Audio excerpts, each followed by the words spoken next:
Good evening, everybody. Welcome to the FearFans podcast. I'm your host, Don Elmy, and with me is my co-host, Nick Muley. And joining us is the head of Things Network, Jeremy York. And tonight we are looking at a fairly what was considered a controversial film when it first was released, which is turned into a cult classic during the holiday season, and it's Silent Night, Deadly Night. And it was released in 1984 and pulled from theaters about a week after it was released because people weren't ready for a killer Santa movie, I guess. Yeah, and it's kind of crazy to think it was also pretty much just about right at the end of the slasher craze of the early to mid 80s. And that last one happened to be controversial compared to all the previous slasher films that were made during that period. Oh, yeah, I hear that.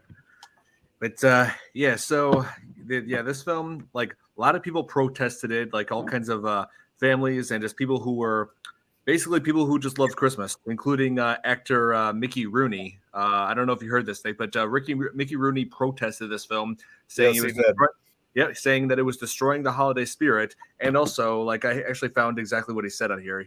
Okay, he stated, and I quote, "How dare they?" On. Hi, Chantel. Good to see you again. Hello.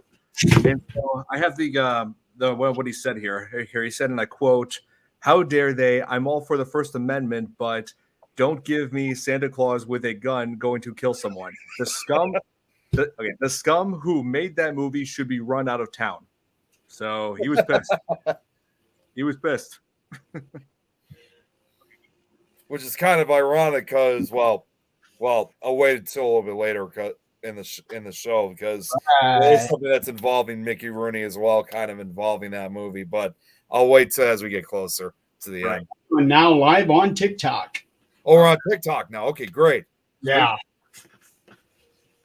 Awesome. Yeah. So, I first saw this movie a few years ago, and I thought, it looks like a campy, cheesy flick. But my first time ever, like, seeing the cover, I first learned about this movie when I was a little kid, when I was browsing all kinds of movies that I wasn't allowed to see at the time at Blockbuster. And I saw that title, and I was making fun of it. Just singing Silent Night, Deadly Night. I actually wrote a lyric just like that. Silent Night, Deadly Night, and I set it to the tune of Silent Night. Oh, wow. Yeah. Oh, yeah. So, Nick, when did you first see Silent Night, Deadly Night? Oh man, it was a while back. I think it was probably back when I was in high school, to be honest with you, because that's when I just had a complete obsession with slasher movies for the most part. And Silent Night, Deadly Night was one of them, of course, understandably. Unlike the other slasher films, I actually waited till the holiday Christmas season to watch it. So, but yeah, it was a while back. I need to rewatch it one of these days. Oh, yeah. It's definitely gets you into the holiday spirit, I guess. Well, it's basically sorry, I should have got this ready just before we went on, but I always love the title. No, not the title, the tagline, which is, this is what I always think of when it comes to Silent Night, Deadly Night. I'm just gonna play this really quickly. Okay. That's weird. Why isn't the noise coming out? Sound was working just fine a minute ago. Oh, it's because it was on silent mode. That's why. Okay, I'm thinking, wait a minute. What's that? It was on Silent Night mode. Silent Night mode. Okay. Originally Silent Night, Deadly Night was not the title when they first came up with this thing. No, it wasn't. Huh. Okay, here we go. Now I can try to play this.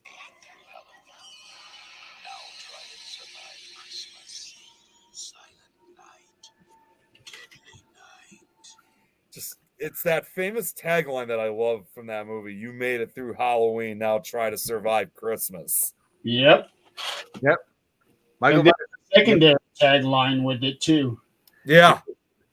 So Halloween, you survived Michael Myers, but now face Santa.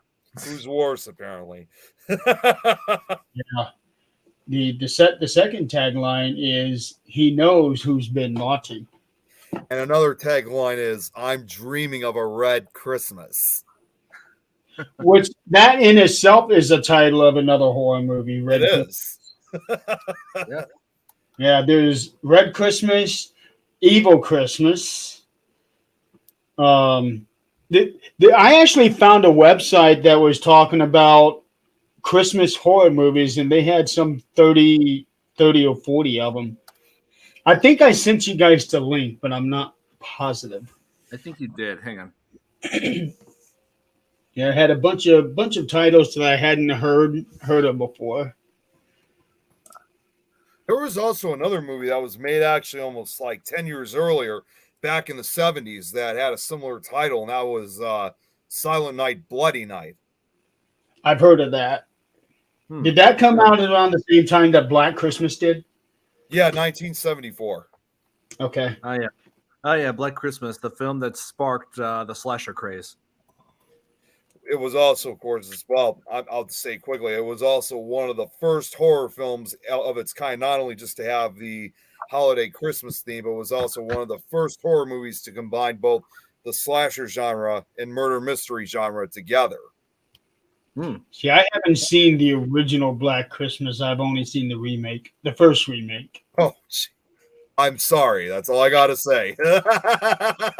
It's so long since I've seen it. I don't really even remember it. I have it, but I'm going to be watching it at some point in the next 9 days. But I do have. Oh, that remake is terrible. Oh my god. Yeah, that remake. Well, if I've never seen the original, then I have nothing to base it off of. I mean, it does have some good cast members in it. You know, Mary Elizabeth Winstead. But you know, the story wise, it's just a mess. Is it? It is. It really is a mess. I mean, the only good part of maybe anything is all the gory effects, but that's pretty much it. And actually, I just looked up that movie, Silent Night, Bloody Night. It actually came a little bit before Black Christmas did. It actually came out 2 years earlier in 1970, and that was November of 1972. Oh, okay. Oh, Hey, the Joe. full film now is on. I'm looking on Wikipedia on it. Actually, the full movie is on the Wikipedia page. You can watch the full movie there. Really? Yeah, you just go on Wikipedia, type in Silent Night, Bloody Night, and it's right there. Yeah. Usually they put movies for free on there like that for like one reason. If it's not that great of a film, and they're just like, we're probably not gonna make much money off of it, so we'll just put it It's on for probably free. also public domain. That's Yeah. right. Like a movie like one of our previous movies we talked about. You could also watch a movie like Night of the Living Dead on Wikipedia because that's public domain. It is public domain. Yeah, because Yeah. all because George Romero made the rookie mistake and not had it copywritten. Yep. It sounds like this was the same thing for this movie. What I read, it wasn't him that made the mistake. It was somebody that was in charge of that. Right. Copyright. Yep. And what was it? Oh yeah, and also this film like tackles the issue about childhood traumas and how, if gone unchecked, it could lead to dire consequences. Yep. Oh yeah. Deadly consequences as well. Oh yeah, because when a child witnesses like something like a horrific, remember that the mind is not fully developed yet. It has yet to be able to process certain things appropriately. But of course he was put under the care of a abusive mother superior, and which fractured his psyche even worse. Yeah, it just like added fuel to the fire. Killing your parents, that's going to have an effect on you. Yeah, it is. And when you have someone who's basically like acting abusive, like I just said, that adds fuel to the fire. Yeah, and I mean, witnessing a guy dressed as Santa killing your parents, that's messed up. Yeah, they're pretty traumatized. So when you look at the basis of Silent Night, Deadly Night, every bit of that movie can actually happen. Hey, Donald. Hey, Donald. How's it going? Every hey, Donald, how you doing? It can actually happen. Hey, Donald. Welcome to the podcast. I'm guessing you're a fan of this movie as well. Yeah, hold on. I'm getting like two feeds. Hold on. Okay. So I didn't I didn't get any of what he was just saying. It sounded like the sound was going in and out. He was trying to get something. Okay. All right, there we go. Oh, yep. Now we can hear you better. All right, cool. Yeah. Yeah, So, I watched it. Actually, watched it yesterday, oh, just to refresh my memory on the whole genre. Tried to sit and watch through two, but I just couldn't. yeah. 2 is like considered kind of like a cheesy and kind of a laughably bad sequel. But it did. But in recent years, the one line from it became popularized, a popular internet meme. You know what I'm talking about, Nick. Yeah, I remember it. God. All right, so I got this thing pulled up here. So the original idea of Silent Night, Deadly Night came from a short story that was written by a student in Harvard University, of all places, titled "He Sees You When You're Sleeping."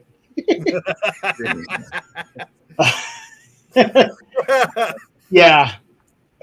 So when the executive producer started working on this film, it was originally titled Sleigh Ride. Oh yeah, that's true. Yeah. And then later on, they TriStar changed the name from Sleigh Ride to Deadly Night to Silent Night, Deadly Night, which I think is more appropriate because Sleigh Ride would not have exactly fit with the premise of this movie. No, Yeah. because last time I checked, Billy in this film never rides a sleigh. So There's no sleigh in it at all. No, there's not. So it's almost like the title wouldn't really make too much sense. There's not even a sleigh in it. yeah, Right. the title would have been a lie to those who enjoy sleigh rides. They're like, oh, they go to this movie, they see it, no sleighs, and they're like, oh, we got ripped off. Yeah. Well, I think they also would probably say the title doesn't make any sense whatsoever. So it was probably a good thing that they used the other title, Silent Night, Deadly Night. Well, when I see the title Sleigh Ride, I'm thinking something very, very Hey, independent. Brad. Hey, All right, man. Brad. I'm thinking of a very, very independent, very low budget film. That title goes more towards that. Silent Night, Deadly Night, as that can go either way. And this film was probably a low budget as well. I Yep. was thinking the same thing. I think it was. I But, think I did where it was let's see here. Oh, the 700,000. budget was $750,000. Yeah, But I thought it was done very well for the kind of budget that they did have. oh yeah, they maintained their budget pretty well with this film. You know, like I feel like the way they filmed that, I could tell that it was low budget. And oh, and I should mention, as I like rewatched it last year, I actually noticed like now like seeing it in high def, in 4K, that some of the shots in there were like more grainy than other shots. I'm wondering if it's like an uncut. There was like an uncut version that I saw where it had I that saw kind of that. like it.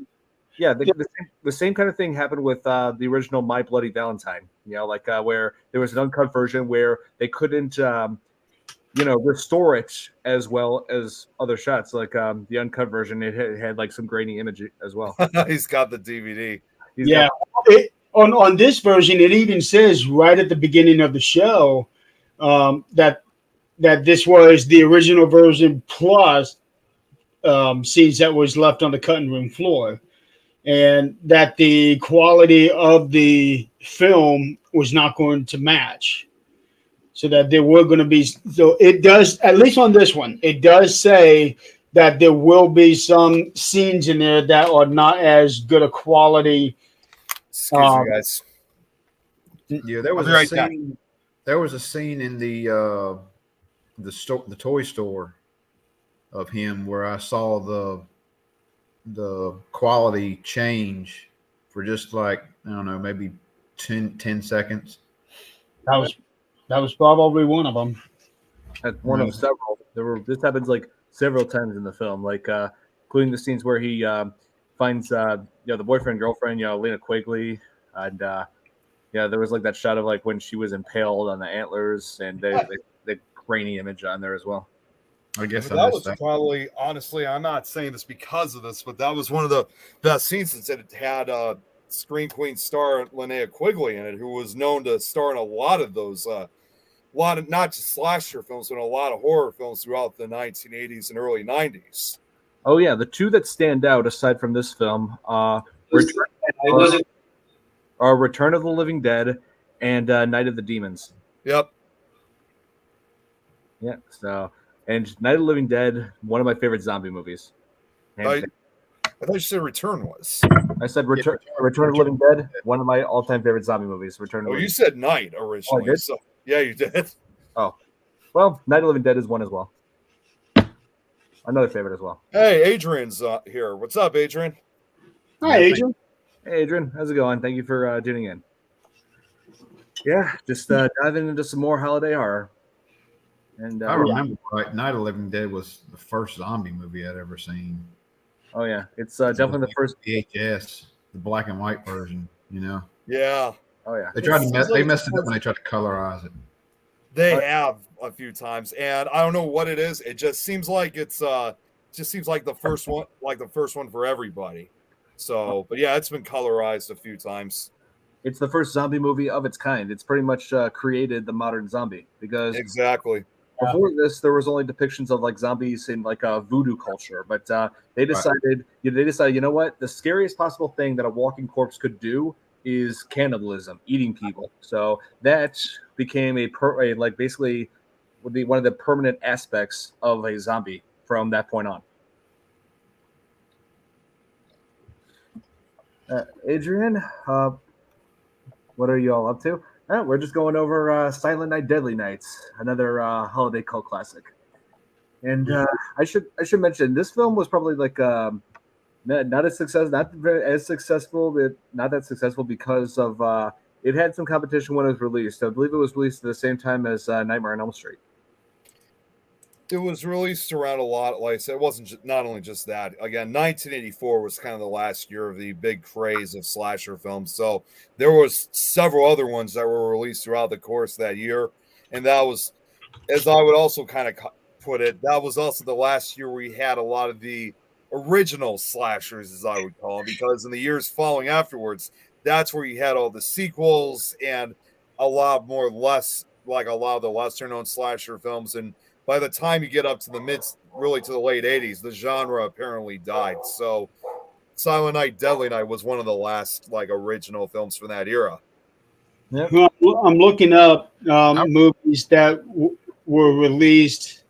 Oh, this one doesn't even go to that weekend. This goes to the weekend after. Oh, wait, hold on. Here we go. Okay, so November 9th, 1984. The first one that pops up, Ninja Busters. What? Ninja Busters? What? I shit you not. Ninja Busters. Also, No Small Affair, The Toughest Man in the World, Oh God, You Devil. Love. Yeah, that's it. So there were five films released on that weekend. And none of them I have ever heard, but The Toughest Man in the World stars Mr. T. Mr. T? What? Yeah. You know him of all people? My God. Well, this is You Devil with George Burns, I do believe. What's that? Oh God, You Devil was a George Burns movie. I was actually going to say the one that is being portrayed as the devil does look very familiar, and George Burns could be it. Yeah, because that was a sequel. There was one, Oh God, and I guess it's kind of maybe that Bruce Almighty might have been kind of a take on that modern take. Yeah, good one. And let's see. Brad was asking Nick. He's probably doing that just to mess with you, Nick. He's saying, "You guys ever going to do an episode on The Nest?" Really? Come on.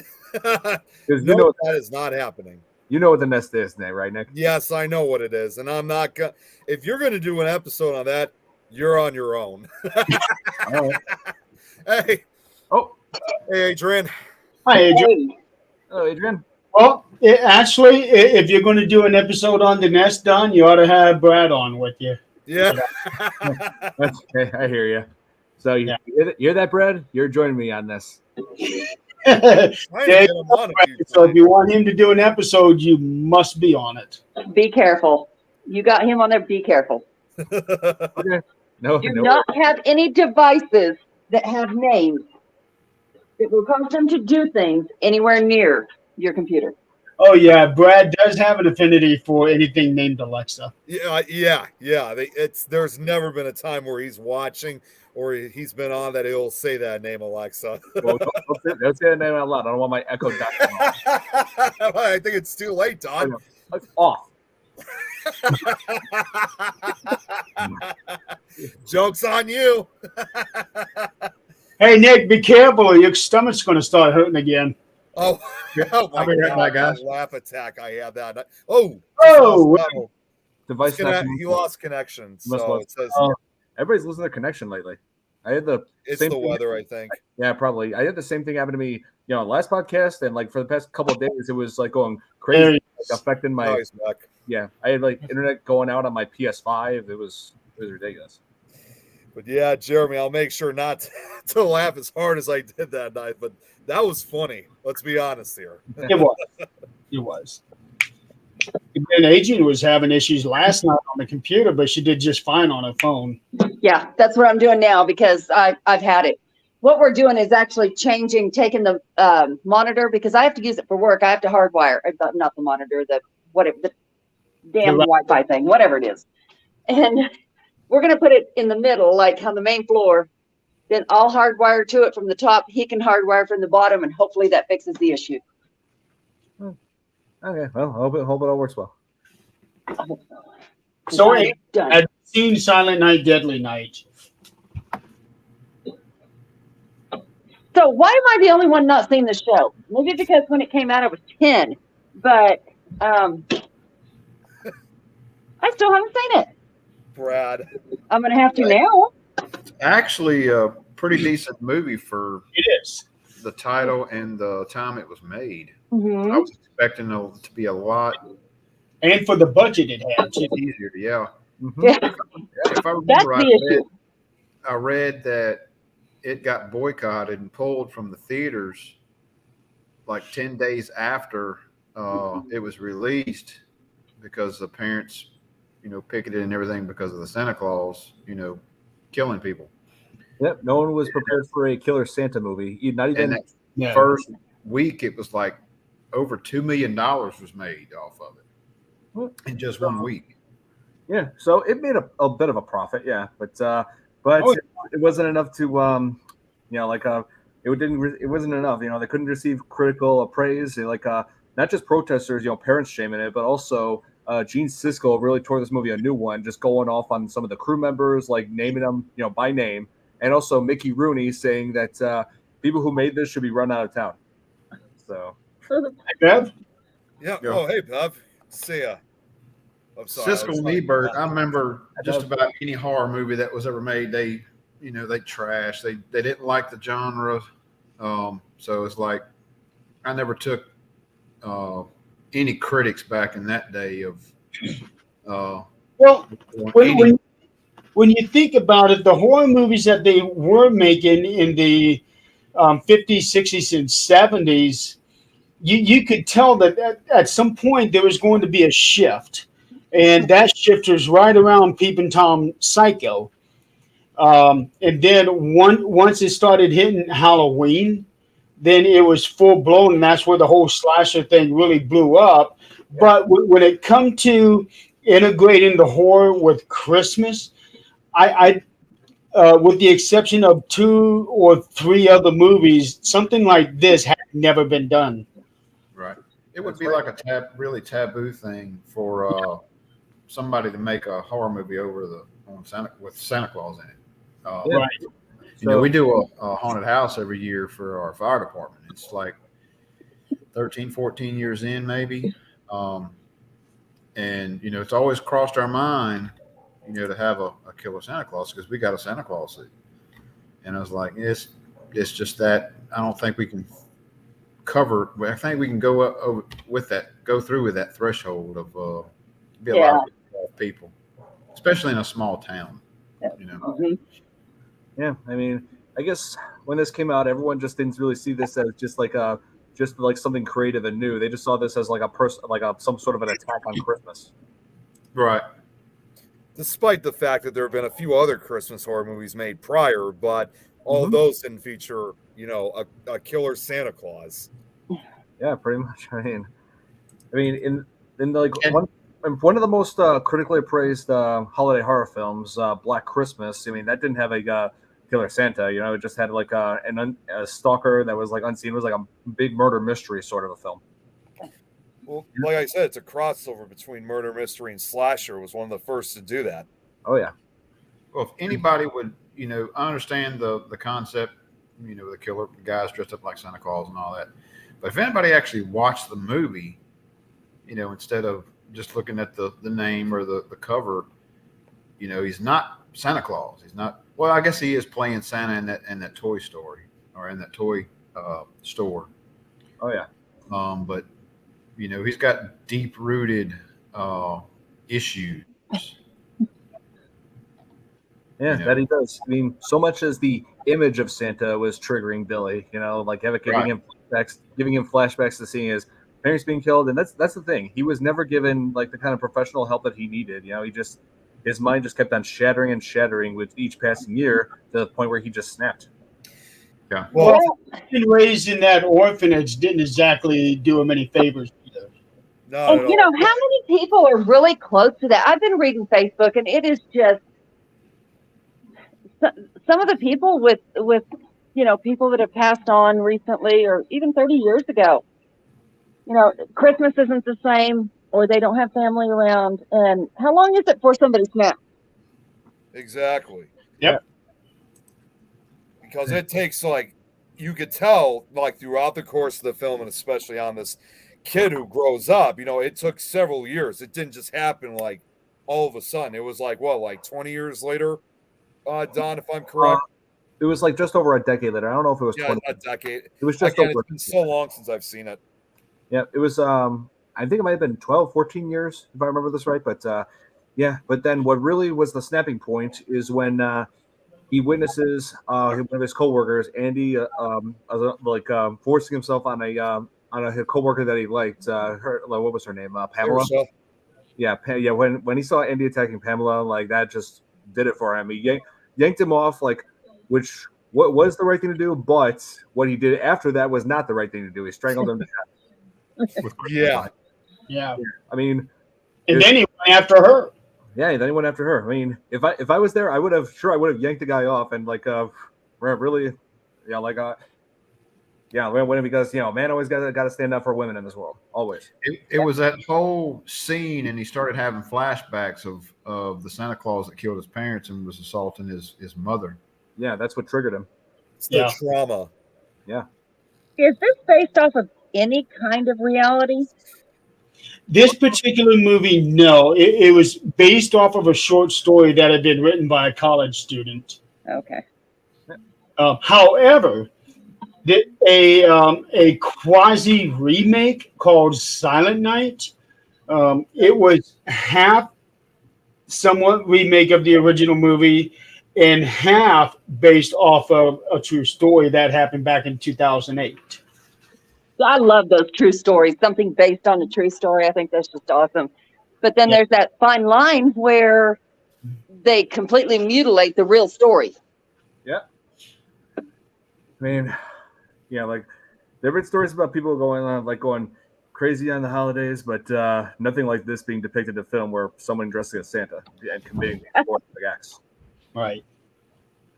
I mean, in just that one scene alone, it showed him at the department store killing his fellow employees, right after hitting that breaking point and just going around, taking out people who he sees as naughty, saying they need to be punished, And Nick, I always wondered one thing. as far as like a Santa that just goes around punishing just about everyone, did this serve as like an inspiration for the robot Santa in Futurama? I'm honestly not entirely sure, to be honest with you. That's something you'll have to look up. I don't have that answer for you. Bender. What's that? Bender. Oh, Bender. No, Oh yeah, he took his place in one of the episodes. Dressed up as Santa Claus. but at least Bender didn't go around killing people. Yeah, but people saw him as a threat. Yeah. Yeah, pretty much. When they were moving in towards production of this thing, it says right here specifically that they were looking for a new and young director who would be the next John Carpenter. Now, this is only 6 years after they had made Halloween, and already they're looking for that next guy to step in there. Are you kidding? John Carpenter is in his prime during this whole 10-year period from the time that he made Halloween to 10 years later. Mhm. Exactly. Yeah, very So true. why all of a sudden make a replacement like that, like so quickly? Yeah. It's So, like it's like don't try to like find someone you think could be the next John Carpenter. Have the actual John Carpenter make this thing. I mean, can you imagine if John Carpenter had gotten his hands on this movie? Oh my God, he would have made this another legendary classic. That's for He sure. would have. Yeah. yeah, no doubt. He would have. And the guy that did direct this thing, he only directed 2 or 3 more films after this. In total, he directed 4 films. One was a documentary in 1979. Silent Night, Deadly Night was his second thing that he filmed, but first feature film. And then the same year, he released a movie called Snowballing. And then the next year, he did Simulators. I think I've actually seen that movie. As far as directing goes, nothing. I think I've actually seen Snowballing. Was that too released in the 80s, or when was that Yeah, released? it was 80s. It was released the same year as Silent Night, Deadly Night was. 1984. Yeah. Before, And yep. then The Annihilators was released a year later. Like I said in the Gremlins podcast, 1984 was a huge year for cinema. A lot of great movies came out that year. Yeah, and unfortunately for some directors like that, this guy here, as far as directing, he did not have a shelf life at all. Oh man. Beyond that, he ended up becoming a supervising producer, worked on a whole bunch of documentaries. Producer, let's see. He did some writing, but that was all before Silent Night, Deadly Night. In a way, even though this wasn't a bad film at all, in a way, between those 2 movies, that almost kind of killed his cinema career. Yeah. Kind of did. Now, I have never seen Snowballing nor The Annihilators, but Silent Night, Deadly Night, that's a classic. Oh yeah, big cult classic. Yeah. Oh, yeah. But unfortunately, it just wasn't up to par to really jumpstart this career. I was looking through one of the free apps on the other day for other horror-related horror movies. Came across The Ginger Dead Man. I've heard of that movie. Oh, We actually brought that up the other day. Yeah, that is a movie I cannot take seriously at all. I mean, the premise. This is like the premise very similar to Jack Frost, only this time with Gary Busey. yeah, it was so bad that I couldn't even finish it. I don't think I even got to the first kill, other than the stuff at the beginning. I It have was like, not even seen that movie, and my honestly, God. after hearing from what I've heard, I won't. You don't want to, Nick. You really don't. I would probably sit through Sharknado before I sat through that. Now that's a movie I've seen. I mean, at least Sharknado is like an enjoyable and funny kind of bad. Like the people who made it like knew this was going to be like like a silly kind of movie that people aren't going to take seriously as a film, but we'll get a good laugh out of it. But yeah, with Ginger Dead Man, not the case. It was When I think of that, I think about the gingerbread man that is in Shrek and Oh, and that voice. Can you imagine a 5-inch gingerbread man coming at you with a little bitty knife and an extremely high pitch like that? I'm gonna kill you! I'm gonna kill you! Can you imagine that? Do you Oh know my God. the Muffin Man? Take a movie seriously like that. I'm gonna kill you, you asshole! Well, Yeah, that's gonna work very well. in the Gingerbread Man, they had this big pile of dough, and she makes this one cookie that's probably 3 foot tall. 3 foot. And it's a big thing. She was like, "Why are you making such a big cookie to begin with?" Yeah. But This- it was This hard. needed to bring her son back into the world as a over the top and hard to take seriously horror villain. Yeah, well, the baker that the mother of him had sent the dough and I guess mixed the ashes in with the dough and and all that. It was just like, we talked about last episode about the worst horror movie that I've ever seen. Well, Boarding House is now number 2. Jimmy Dead Man went to the top spot. All right, so now y'all gonna make me have to watch some stuff. I don't know if you want to watch these movies. Don't watch that. Don't watch Ginger Dead Man. Don't. And they made several of them. I get bored at work. Why not? Yeah, I tell you, like 2 of the worst horror films in my book. Well, actually 3. We covered one. We talked about one of them to death. Jaws: The Revenge, right?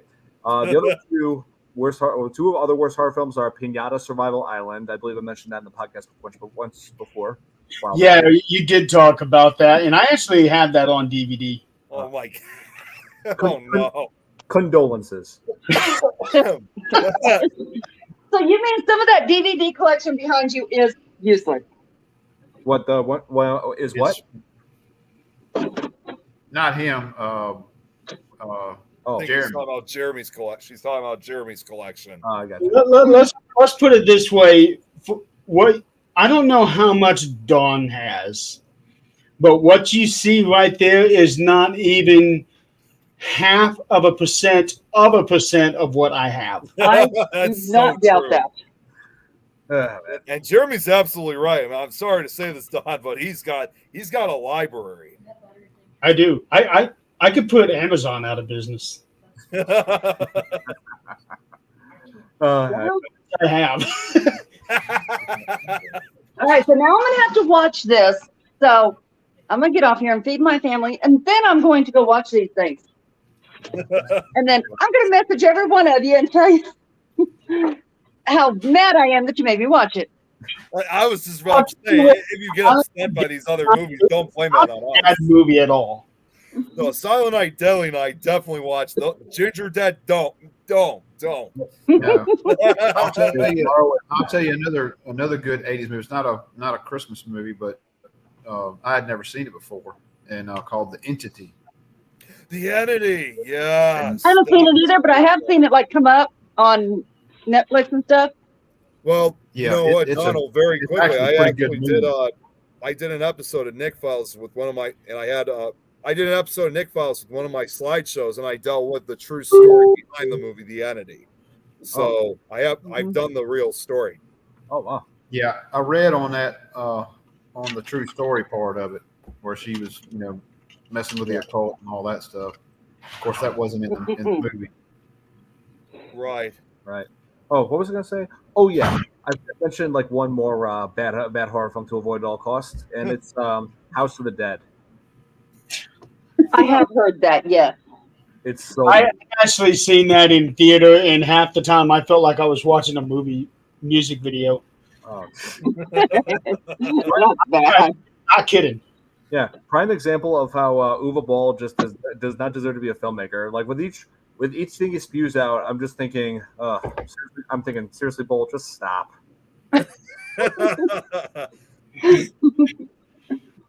All right, you guys. Thank you all for having me on. I'm going to go feed this family, and then I'm going to go watch it. Okay. Yeah. All right, you enjoy. All Good right, night, take care. guys. Take care. Bye. Thanks for joining us. Oh, and before we go any further, Brad, we are not doing a 5-hour show tonight. No, because tomorrow night I do have to work. Yes. No, Yes. it's tomorrow morning, not tomorrow night. Morning, by the time you get there, it'll probably still be dark anyway. So. Yeah, that's the nights are getting longer and days are getting shorter. So you're probably right on that. We're only 6 days away from the shortest day of the year anyway. That's right. And the days are getting colder too. Like I got pelted by snow on the way. I'm like, I was going to ask Jeremy, did you guys get snow over in your area? Because it snowed over here. We had little bits of flurries. The only way we could tell were some that stuck onto the roofs. Okay. But it seemed like from what the radar was showing is that we were right on the edge of a snow cell. Yeah, we got the majority of it. So like it wasn't heavy or anything, but it did cover the ground. So yeah, we didn't have anything like that. It's just enough on the roofs that you could tell that it actually did something. what about you, Donald? Has it snowed down in Mississippi at all, or No, It's probably usually when we get snow, it's very little. But when we do get like say, I don't know, half an inch, people go crazy. Like they go and buy milk and bread, and it's like, come on. I mean, you're not going to be able to go to Walmart. Yep. Not that bad. And they drive like they would on a dry street. Especially when it ices over, they don't know how to drive because they're not used to it around. yeah, We got a pretty good ice and snowstorm a couple years back, and it pretty much shut down the city. really? wow. It was pretty bad. We were stuck at work for like 48 hours at a time.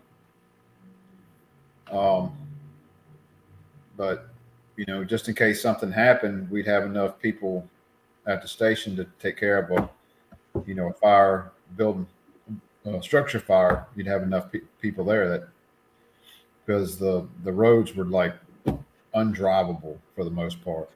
Jeez. Man. That sounds similar to what I think it was Dallas that had it 2 or 3 years ago. They had like Probably. a pile up. Because usually what Dallas is getting, a day or so later, we're going to wind up getting that same cell that comes across most of the time. Yeah. I've actually been in a situation like exactly like that during my time at Western Kentucky University. This was during my senior year at Bowling Green, Kentucky. We got like about 6 inches of snow, and obviously, like down there, they're not as prepared for snowstorms as we are in Chicago. Like they don't have snow plows, they don't have like salts and all that. Right. So basically, campus got shut down for a week. Hey, there'll be time for me to study and get caught up and everything, but. Like nobody could drive anywhere. Kentucky would be prepared. What? You would think that Kentucky would be prepared. Yeah, I think I would have thought the same thing too. Yeah. So, no classes for a week. Yeah, that was the big thing here. I mean, we don't have all that stuff. We're not used to it, so there was no need. There's no need to buy that stuff. Spend all that money on something that happens. No, I'm not. 10 years. What are you talking about? I'm in the right room right now. Okay. Just talking about what I used to do my shows from. I used to do it from the dining room, and everybody was so used to seeing the double window behind me. Well, now that I'm sitting in my office, so you see a bunch of CDs behind me. Oh. Okay. She's not the first one that's actually mentioned that I got a different background or in the wrong. Yeah, several people have mentioned that already. Uh-huh. Hey, people have always talked about my backgrounds that I always have. Nobody ever But people are used to you switching up your background up to 10 times a show. That's true. See, I've always been consistent where I was at up until just now. I mean, nobody ever complains about my background. Okay, yeah, fair point. I make a comment every time I change my office. Yeah. Touche. Yeah. But to be fair, you're still in your office. I completely switched locations. Yeah. I can tell you, nobody ever complains about my background. Well, because yours is always the same. Yeah, exactly. I after the other night's show, I got on and watched the Friday the 13th episode that y'all did. Oh, it was really, really good. I was like enjoying it greatly. I have to disagree on some of the. Hey, Billy. I guess personal preference. I guess on some of them. Six to me was the best. Oh yeah, the sixth one is good. It's really good. Friday the 13th. Yeah, I'd have to go 6, 4, and 7. I really enjoyed, and I think I enjoyed 7 so much because one, it was very different, but I'm a big fan of Billy. Yeah. Big Wait, let's go ahead, Donald. Sorry. I'm a huge fan of the whole makeup effects. That's actually what I wanted to do when I was a teenager. But around here, there was no place to go and go to school for that type of thing, or even use that in this area. But you're doing part 7. That was part 7, a Jason versus Kaylee movie. Basically, yeah. Oh yeah. 7 was the best effects on Jason himself. Oh yeah. Well, you 7 could see was the kneecaps and the spine, and it was just really good. Oh yeah. Good stuff. Yeah, and that was also the first film of the franchise to have Kane Hodder playing Jason. Yeah, that's right. That's kind of the debut for him. For sure. Oh, I can't believe you hadn't seen Jason Takes Manhattan. Yeah, which is the title of that is inaccurate too, because the title's inaccurate, and so is the poster, because the poster implies that Jason has taken control over the city. When all he did was chase some teenagers down and killed a handful of people, and that's it. Yeah. Right. Yeah, that's all he did. Jason Takes Manhattan is my second favorite of the series. My favorite of the series is Jason X. Here, I just want to call it a couple of comments real quick. Billy, just in time. Well, we're 45 minutes in, but it's okay. We still got some more material to cover on this. I got to get to that next comment. What Billy just said. Ask about the sequel, Garbage Day. Garbage Day. Garbage Day. Garbage Day. It's a reference to the second film where Billy's brother, what was his name? Ricky. Where Ricky becomes the next killer, and he just walks around with a gun that he took away from a cop that he killed, and the guy's taking out his trash. And Ricky just points a gun at him and says, "Garbage Day," then shoots him. And one thing, through the trash can. Yeah, through the trash can. But I tell you right now, trash can. one thing that irked me in that scene, the one thing that I could not stand, that choppy editing. That's one of my biggest pet peeves in film. I cannot stand choppy and messy editing. Oh, that part was what did it for me on that section was the laugh. Just the same laugh constantly over and over. Like, oh my God, that's just horrible. Just stop. I know, right? Now, the guy that played that part, he had a great look when it come to, oh shit, I got to get out of here. He had a great look when it come to that. Now, once he started smiling and did that laugh, then that was when it was all done. But when he had that real stern look, it can be frightening. Yeah. And he had a great look for that. Beyond that, not so much. Oh, yeah, I mean, since then, that one part of the movie became a popular internet meme. It's the one moment. It's like one of those laughably bad movie moments that everyone just loves poking fun at. You know, it's just funny. I just thought of this now all these years ago, but there was one occasion I still remember. This was before I even knew what that movie was involving that scene. So a former, actually, Don, you might have known who he was too. I can't remember his name though, but this was back in high school, and this was probably, it must have actually been during the summer, and there was sent me a clip. And it was the Garbage Day clip. I click on it and watched it. I'm like, what the hell is this? Like, what the hell did I just watch right now? Like, explain it to me now.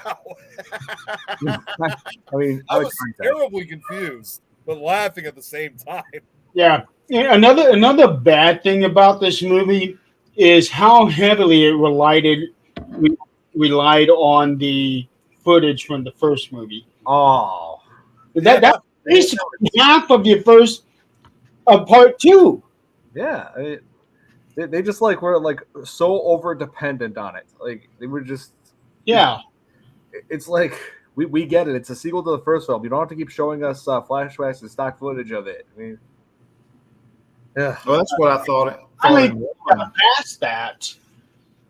That's what I thought in one, because they kept showing, when he started seeing something and it reminded him of his, parents' death and all that. It was like at least 5 or 6 times they went back to that same scene of like, we get it. Yeah. And not to mention the fact that Ricky was a baby at the time, so how could he remember it? Correct. Well, yeah, he may have been a baby, but he lived in that same orphanage, Right. that Billy did. Well, yeah. And he went through that same abusive mother superior. Mm-hmm. Well, I wonder, because I didn't finish watching it. It was just really bad. But did she kind of turn on him like she did his brother after his brother was shot? Because at the end of the first one, they screen up to him and he says naughty.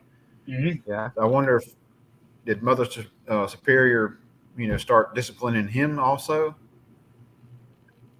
Well, when you think about it too, near the end, he was going to kill Mother Superior, who by then, of course, was a lot older then, and not to mention was not as mean as she was, when she herself was younger. But you could literally tell as soon as he saw her, she was the source of his abuse and wanted to make sure that she had to be killed for what she did to him. So it was almost going right back to the starting point of where it kind of all began. Now, what I didn't understand, unless I missed it, and they had already explained it, but I don't know how she got so scarred up on the side of her face. Oh, that's right. Yeah, that's right. I forgot about that. Again, Because at the end of part one, she was fine, except for the fact that she was in a wheelchair. But towards the end of part two, when he comes after her, her face is all mutilated. And unless I missed something in the movie, I don't think they ever explained what happened that she got to be in that condition. yeah, I know they never really put a lot of explanation into that. It doesn't really didn't really make a lot of sense. No. I'm guessing one of the kids did it off screen or something, because like the way she treated people, she must have pissed people off every day. Yeah, someone retaliated. Yep. Exactly. But the actress that played Mother Superior, she was point on. She was. She was interviewed actually for. I have a copy of this documentary. There's I don't know if you guys have ever seen it. It's a really good documentary. It's based solely focused on the history of the slasher craze. And there's one segment that they talk about, which is Silent Night, Deadly Night.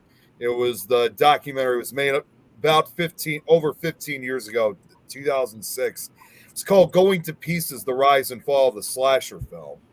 If you guys haven't seen it, it's a great documentary film. But they interviewed the actress who played Mother Superior in that film. So, and she really explains her own character of how she was able to do it, and it's an incredible. It's got to be, as far as I know, the only known real interview of her talking about her character. At least as far as I know. I don't know if there's any others, but I know she's in that film. Oh yeah. Oh, Yeah. Nick, here, Billy about to bring something up. On my birthday. What's Yeah. that? She died in 2008 on my birthday. That's right. 82. Yeah.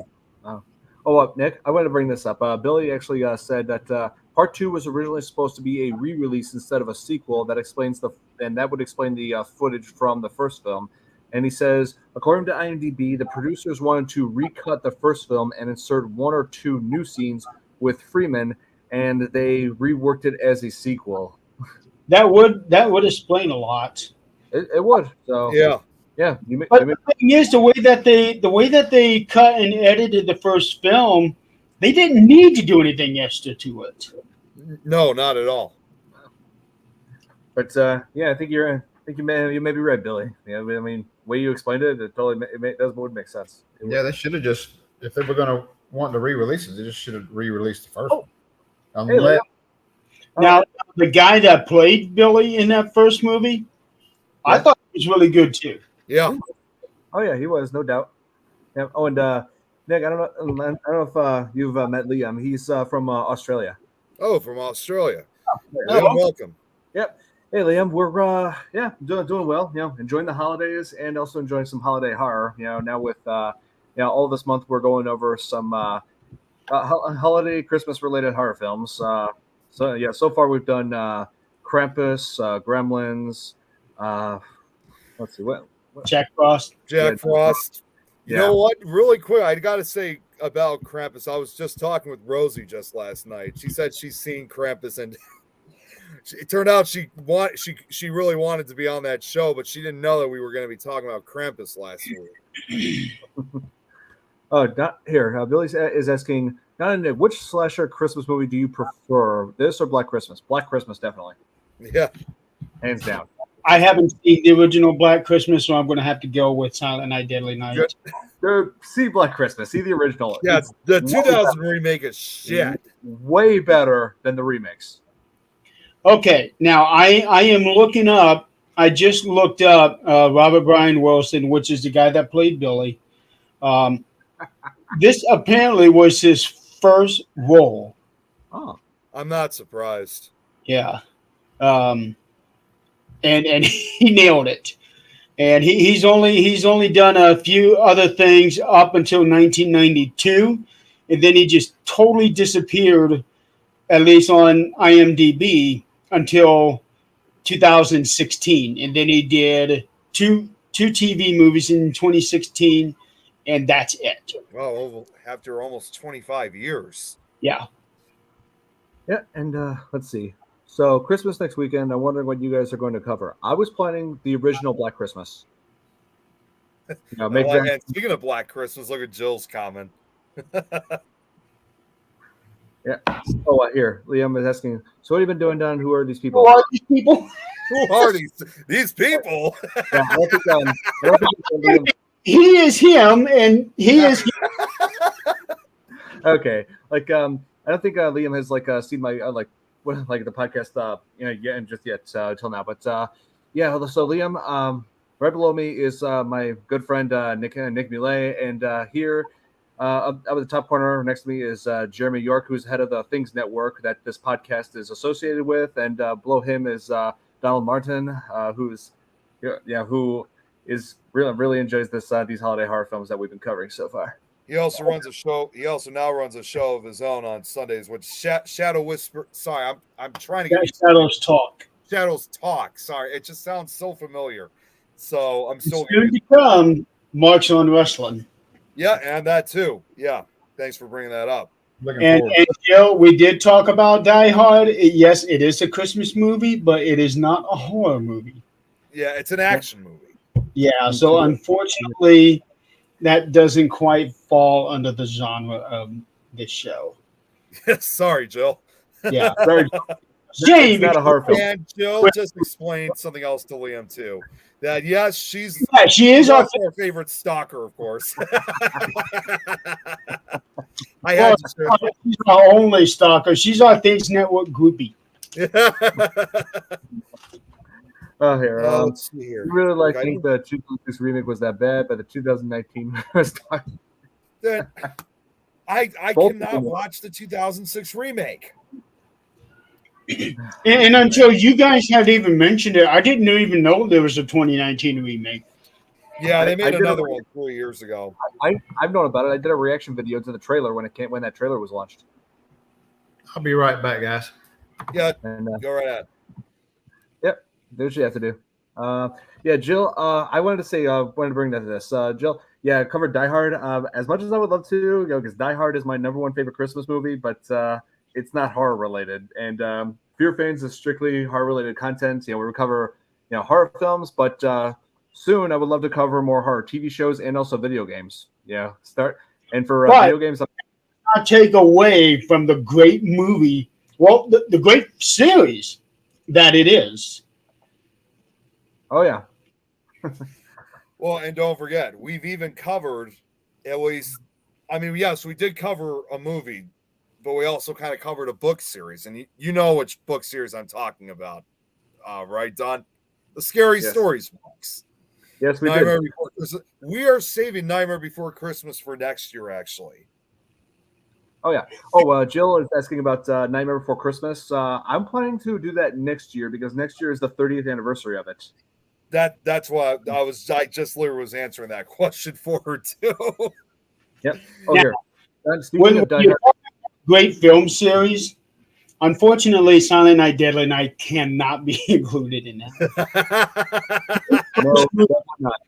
Great first movie, but every movie beyond that, Yeah, Just- I saw part of the.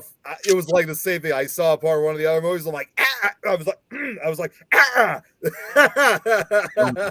And don't remember the other movies that followed it, but part 3, where Ricky has that dome around his head. Yeah, I didn't see that, but I know exactly what you're talking about, though. But yeah, I should wanted to mention the 5th film is known for having Mickey Rooney, who heavily protested the first film, saying it was destroying Christmas, but then ended up playing a villain in the 5th film. Yes. And the character's name was, get this, Joe Petto. I know that's what I was going to bring that. That's why I didn't want to say anything earlier. It's like, it's so bizarre how Mickey Rooney hated the original film. And that's strange and funny, though, at the same time, because he suddenly appeared in one of the sequels years later. It's just like, what made him want to change his mind? I know. And let's let that sink in for a second. He's playing an evil toy maker called Joe Petto. Joe Petto. Yeah, I'm going to have to look that up. I did not know he was in one of the sequels. When I was racking my brain trying to remember if The Omen or even Rosemary's Baby were at all any time. No, they weren't. No. Well, Exorcist though takes place around Halloween, but not Christmas. Okay. Or is it Joe Petto? Or Joe Petto. Oh, Jesus. That doesn't sound right. No, I'm not at sorry. all. The way how he typed it now, that doesn't sound right at all. Oh, no. Hell no. Anyway, so he asked me, hey, now, speaking of Die Hard, please react to Die Hard, but it's a Christmas movie. Why heck the movie is pretty pleased. Yes, I want to go react to that, and also react to some of these Home Alone, these Home Alone videos from Theorizer that you also requested. I've just had a lot on my plate lately because I've had all kinds of things going on, the holidays, also events and fundraisers. This is the time of year where I'm trying to be, participate in generous things. No, none of those films, Joe. Okay, I found the one with Mickey Rooney. He was in Silent Night, Deadly Night 5, The Toy Maker. The Toy Maker, yeah. Which was only almost exactly 7 years later after the first one. Yeah. That was released on November 7th, whereas the other one was released November 9th. Yep. So good time in there. You got to remember, money talks. It does. It does. Yep. Now here's one thing I do want to bring up, and this is actually kind of unfortunate because parts 4 and 5 have Clint Howard in it. Yeah, Clint Oh. Howard is in it, which Yeah. I know he's been in a lot of stuff. Now, Clint Howard, if I understand right, is in every movie that Ron makes, right? Yeah. Just about. But Not he half. has never had, at least in my opinion, he has never really had like a defining role that he would be best known for. But it seems like that every role that he has had has always been minor or something major in a really bad movie. Yeah, like in a House of the Dead, he was in that. Okay, I didn't know that. Yeah, he was. And I'm just like, that is unfortunate for Howard, given the credentials that his brother has. mhm. But sometimes I wonder if he had ever really been given an opportunity to truly show what he can deliver. Yeah. Yeah, that's the unfortunate reality of it. And I'm Yeah. thinking back to his role in House of the Dead, and I'm just like, oh come on, Clint, you don't deserve that at all. Exactly. You don't deserve to be put through that. Oh, here. Clarissa said Yeah. yes, video games. She was Yeah. obviously referring to when I mentioned that I want to cover horror video games. Yeah, Clarissa, she plays a number of games. One of the franchises I definitely want to cover at one point is going to be Resident Evil. I'm such a huge fan of it. You have to. Yes. And yeah, there's all kinds of horror games out there. It's just like, let's see, Dead Space is another one, Evil Within. Phasmophobia. Yeah, there's so many possibilities here. Left 4 Dead 2. Left 4 Dead 2, yeah. Outlast. Bending the Ink Machine, which you still need to play, by the way. Slender. Let's see, Slender. Yeah, Slender, the 8 pages, and The Arrival. I should have just had my whole Steam and just read off all the games that I got, because I got a bunch of horror games. I got a lot of them. Oh, here. Speaking of Nightmare Before Christmas, have you guys played the PS2 sequel game? Oh, Nick, you mentioned there was a sequel game before. There is a sequel game to Nightmare Before Christmas. But, for some reason whatsoever, it was only ever included in PS2 and Xbox, and they never released it through the time when we still had GameCube and stuff. But I've seen videos of it, but I've never gotten to play it. I've even checked to see if they have it on Steam yet, and they still don't have it on Steam either. So no, unfortunately, I haven't played it. That's Oogie's Revenge. Oh yeah, I mean, I just got like I just said before, I got a new PS5 where you can access all kinds of games from the past, but I don't believe that game is one of them. It's a hard to get game, basically. Yeah. Oh, yep. You know what? Yeah, that movie sucks horribly. It was bad. Terrible. Very bad. At half that time, I thought I was watching a music video. And also, the fight scenes are stupid. Like the camera, does a 360 turnaround characters, and also the guns that they have are never consistent in between shots. Like one shot she has a pistol, another next one she has a shotgun. Like it's like, come on, pick a gun and stick with it in between shots. Jesus. Oh, here. Don and Nick, what do you think about the Resident Evil movies and the movie reboot? I thought the first movie was all right, and the same thing with the movie, and the rest I'm burning now. Well, the 2002 one was okay for what it was. I will say that. But I felt like as the series went on, it felt like I wasn't watching like actual Resident Evil. It felt like Paul W.S. Anderson's Resident Evil fan fiction, if anything. And they tried to make, and also the second film, they tried to make it like seem like taking place in the fictional city of Raccoon City, completely fictional, but yet it shows the buildings and also like the skyline and the town hall of I think it was one of the cities in Canada. I think it was Vancouver. Vancouver. Might have been Vancouver. I can't remember. It was like Vancouver or Toronto, one of those two. But yeah, point is they showed buildings that were made it way too obvious that it's not taking place. It was not filmed in a fictional town. And I'm like, and wasn't it discovered that the what's her name, Mila, the main actress? Oh, yeah. What was her name? But the person that she wasn't it discovered at some point that the original had died and she was just a clone? Mila Jovovich. Yeah, they kept on making the story all the more confusing, all the more complex and confusing than it should have been. Yeah, throwing in all this aspect of cloning and it was the story just became a mess. But Oh, here. I did recently watch the remake of it, and I'm not really sure what to think of it because it was so different. Um, I don't know. I Yeah. can't say it was good, but I can't really say it was bad either. Yeah, I didn't watch it yet because I didn't really have that, because I kind of lost faith in actually having a legit Resident Evil movies, except for the CGI animated ones. Now those were good; those I liked because those were more faithful to the game franchise.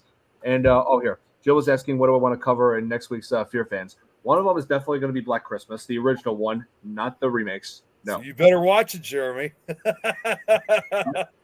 please watch, Jeremy. What movie? Black Black Christmas, the original film from 1974. Now you guys can have that one. I was Valentine, good version on Halloween podcast with Carissa. Nice. Love Resident Evil. Yep, I'm a huge fan of Resident Evil, but mostly of the games, especially the Resident Evil 4 and also the Resident Evil 2 remake. And I cannot wait to see the remake of the fourth game coming out this coming year. I can't wait to play it. Oh, Joe.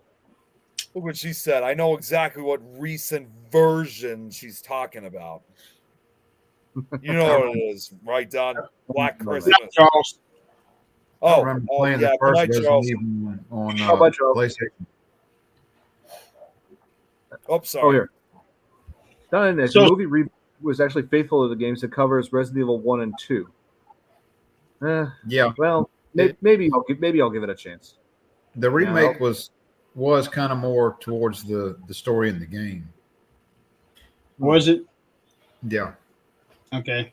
See, I had never played those games, so I have no clue of how close any of these movies were. It was one of the first games I can remember playing where you had that shock value, far as you're sitting there going down a corridor or something like that, and everything is like it scares the hell out of you. And I used to wear my headset on the first one. I turned that summer gun as far as it would go up, so I'm sitting there and just get that adrenaline rush when one of the creatures that jumped out of you is like, oh shit, That's how it was for me in the first movie when they were showing the people that were floating inside this room that was glass encased, and then this female was floating up right to the camera, and then all of a sudden her eyes popped open and her hand came up. Oh, yeah. Like, they did adapt for one of the most favorite moments. Like, I saw this in the trailer. They adapted in the new movie. Like, one of my favorite moments of Resident Evil, like the first zombie that you see in the first game, like where it's feeding on a corpse and then it lifts its head and turns towards you. Like I always thought it was like that. Really, wow, that's like that's how you start a video game, and then they adapt that to film, and I'm just like, wow. But I want to get back to Silent Night, Deadly Night. Kind of going all over the place here. Hey, Don, it happens in a lot of our shows. We always go off topic, right, Jeremy? Yep. Yeah. But speaking of remakes, what did you guys think of the remake Silent Night? I never got to see it, unfortunately. I didn't see it just yet. What the? Nick, where's your axe? Aren't you? Unfortunately, I just don't. The axe. I just don't have it for tonight. Wait till tomorrow night, and we'll talk then. This is the remake to Silent Night, and it's only a partial remake because the majority of the story was based off of a true story. Oh. Nick, that's what you need from the cover, a flamethrower, not an axe. A flamethrower. Can you imagine if you're like dressed up as a Santa Claus and you're going around using a flamethrower? there actually is a scene, two scenes in this movie, actually, where the Santa does have a flamethrower. Oh, really? But the first one that's shown with the flamethrower is actually a flashback scene. And then towards the end, in today's time, the Santa has a flamethrower. But the story in this movie is based off of the Covina massacre, which happened on Christmas Eve 2008 in Covina, which is a suburb of Los Angeles. Now that's something you should have told Adrian about, when she was on earlier. Well, I mentioned that the remake was partially Yeah. based on a true story, and that's when she said that's what she enjoys. And there are two parts in this movie that were taken from the original. One of them is with the invalid grandpa, who all of a sudden comes to life for that 1 minute, scares the crap out of the grandson, and tells him Santa's coming, Santa's evil, that stuff. And the other part that was taken out of there is where Santa takes the girl and impales her on the antlers. Yeah. Yeah, Linnea Quigley's character. Oh yeah, she was great, and just about everything she's in with horror films, yeah, she's great. See, here's the funny thing. Don, you probably know this, but funniest thing about it is I got to meet Linnea Quigley at Flashback Weekend. Yeah, she was at not really for Silent Night, Deadly Night. And Jeremy, I've told you about this, and Don, you know this festival too. We have a horror film convention that occurs here in Rosemont, which is basically just right next to Chicago. They do it every August, and about over 10 years ago, Linnea Quigley was there, but she was also there because they were, and Don, I showed you a little bit of it. It was for another horror documentary that she was a part of, which was called, ironically enough, Scream Queens: The Rise and Fall of the Scream Queen, and it was focusing on the main three Scream Queens. That's Michelle Bauer, Linnea Quigley, and damn it, I always keep forgetting the third one's name. Oh my god, how can I always keep forgetting their names? But no, she was at this documentary that they were that she was at, and right afterwards we actually were able to get a free picture with her. So she was really nice. Of course, she was older compared to what she looked like back then. Well, yeah, that's what aging does. Well, she is also in one of my favorite movies, which you guys would consider bad, called Jacko. Jacko, yes, that's enough. And I just found the third. Brink Stevens, that was the third one's name. Brink Stevens, Michelle Bauer, and Linnea Quigley. Okay.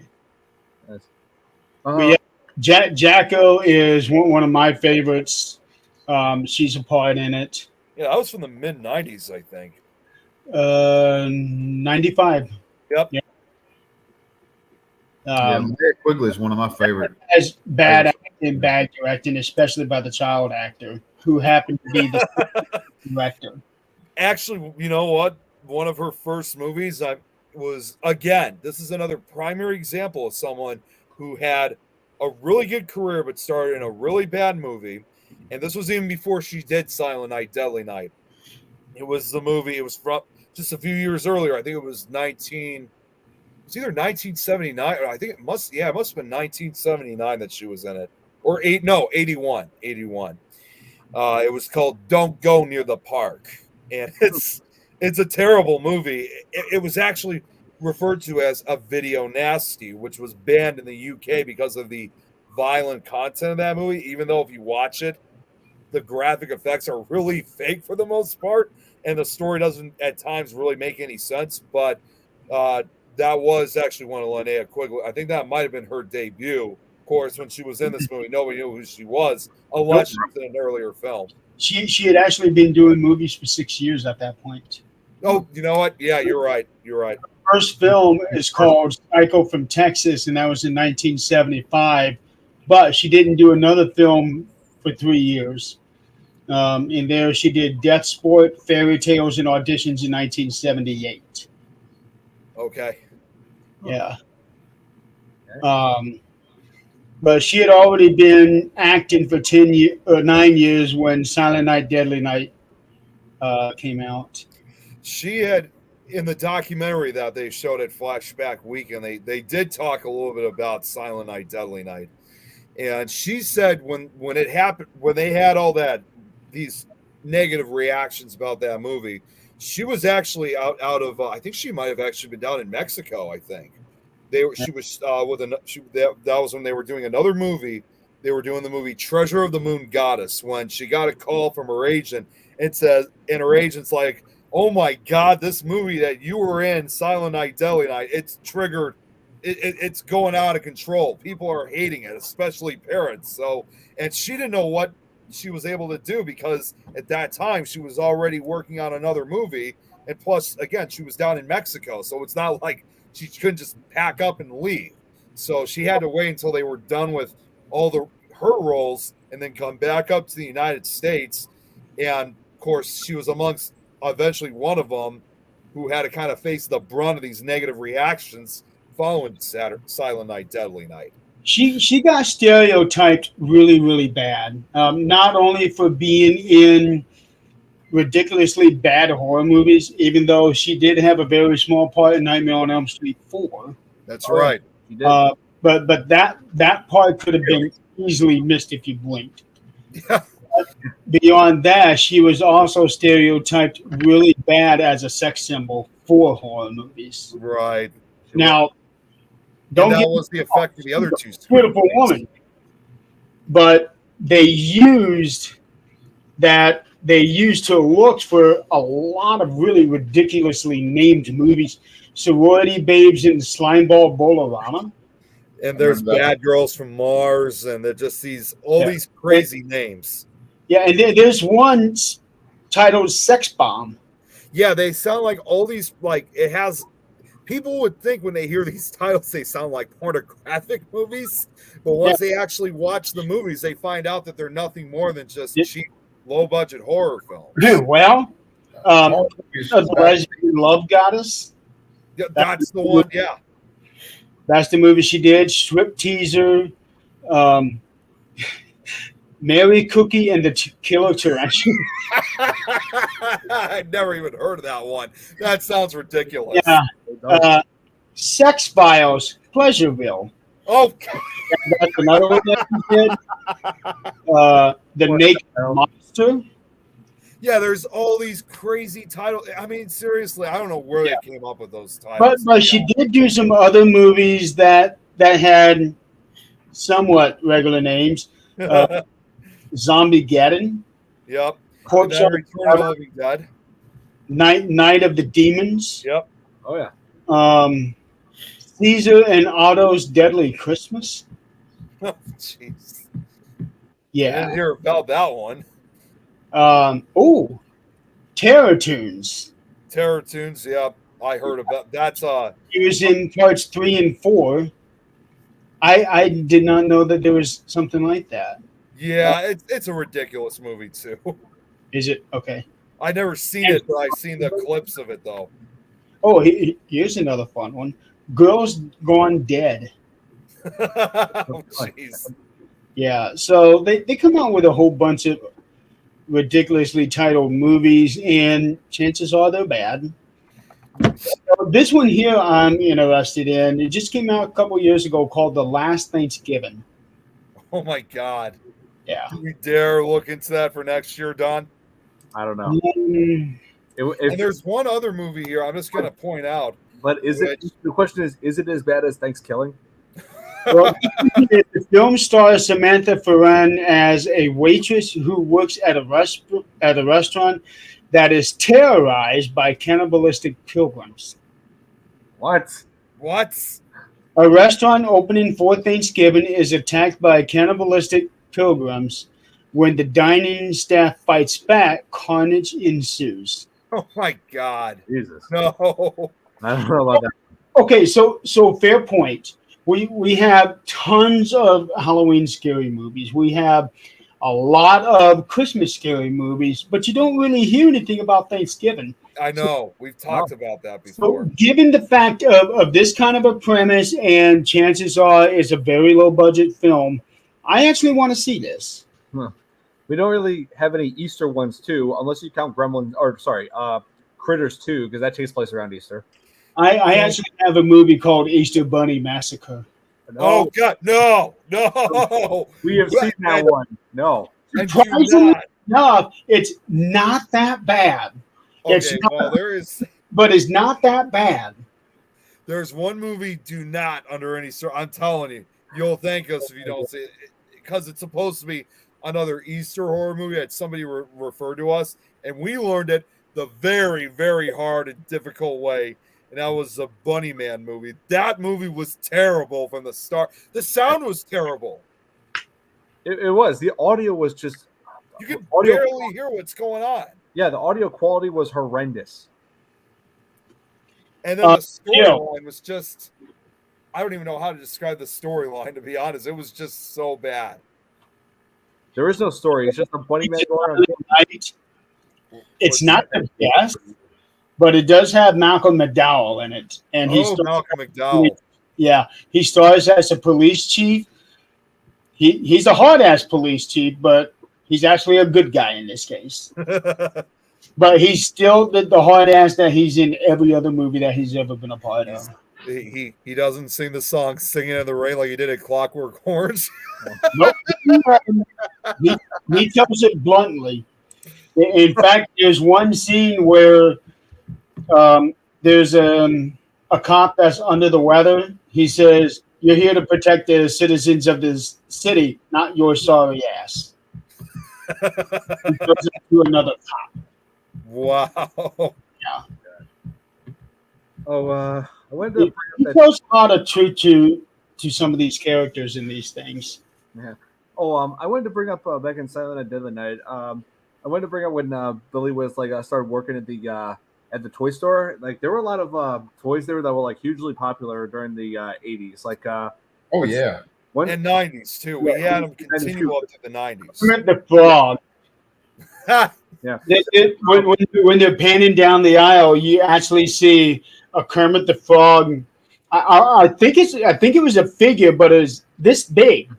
Yeah. Yeah, I know. They were big back in the day. There was let's see, there was Little Tyke toy houses. There were let's see, Matchbox cars, Mr. Potato Head. Oh, and also there was some Star Wars stuff. I believe there was like a Jabba the Hutt play set because I believe Return of the Jedi came out a year before this. It was the 80s. Star Wars was huge. Yep, 1983. That's when that film came out, Return of the Jedi. So of course that they were gonna popularize that like Jabba the Hutt. And, well, Star Wars as a whole. Oh yeah, and yeah, pretty much the entire Star Wars franchise. Let's see. Also, there were a lot of Smurfs merchandise there because I believe that around that time is when the cartoon was on.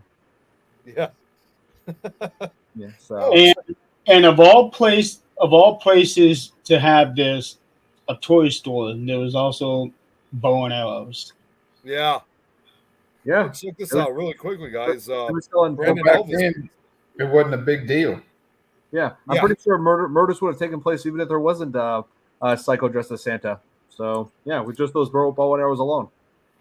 Jeremy, just thought I'd let you know quickly. Well, actually, just thought I'd let all you guys know. Wonder if there's any Brandon lawn Elvis darts in there. responded back to my comment, and I don't really talk to Brandon Elvis very often. So, sir, he's an investigator, Don, in case you didn't know. He's really well respected. All right. Yeah, I don't usually hear from him too Kind often. of a polarizing individual. Yeah, he is. Yeah. And you know, there were some good spots there in that toy store. When he killed that last girl, they did some errors with that one, at least to me, because when he shoots her with that bow and arrow, the bow looked like it, or the arrow looked like it went right into the small of her back. Yeah. But when she turns around, it's sticking straight out just underneath her chest. Yeah.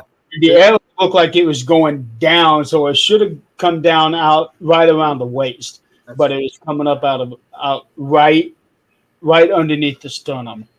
Yeah, that's right. So Yeah, so they did a little bit of alignment errors there, and